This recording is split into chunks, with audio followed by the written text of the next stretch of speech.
একটি কথা তিতা হলেও কিন্তু সত্য, আমাদের দেশের কিছু পাবলিকরা সিনেমা বলতে কিচ্ছুই বোঝে না।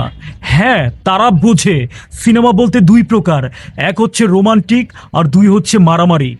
মানে একটি ভালো সিনেমা কিভাবে তারা দেখবে, অন্য দেশের সিনেমার সাথে তারা কখনোই আমাদের সিনেমাকে কম্পেয়ার করে না। না হলে একটা রকস্টারের মতো সিনেমাকে কিভাবে তারা অপপ্রচার করে তা আমার মাথায় ঢোকে না।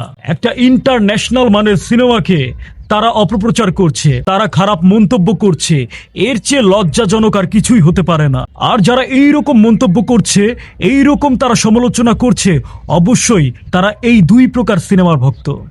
এক হচ্ছে ফাইটিং আর দুই হচ্ছে রোমান্টিক। তারা এই দুইটি সিনেমা দেখেই তারা অভ্যস্ত। তারা এইসব ইন্টারন্যাশনাল মানের সিনেমা দেখে বুঝে কিভাবে তারা মাথায় নিবে, আমি তা বুঝতে পারি না। তবে আজমান রুশো ভাইকে বলতে চাই, শাকিব খানকে বলতে চাই, শাকিব খানের সবচাইতে বেস্ট চয়েস হচ্ছে আজমান রুশোকে, আর আজমান রুশোর সবচাইতে এই গল্পের বেস্ট চয়েস হচ্ছে শাকিব খানকে। ধন্যবাদ শাকিব খানকে নিয়ে এত সুন্দর একটি মৌলিক গল্পকে সিলেকশন করা। এগিয়ে যাক রকস্টার, এগিয়ে যাক আমাদের বাংলা ফিল্ম।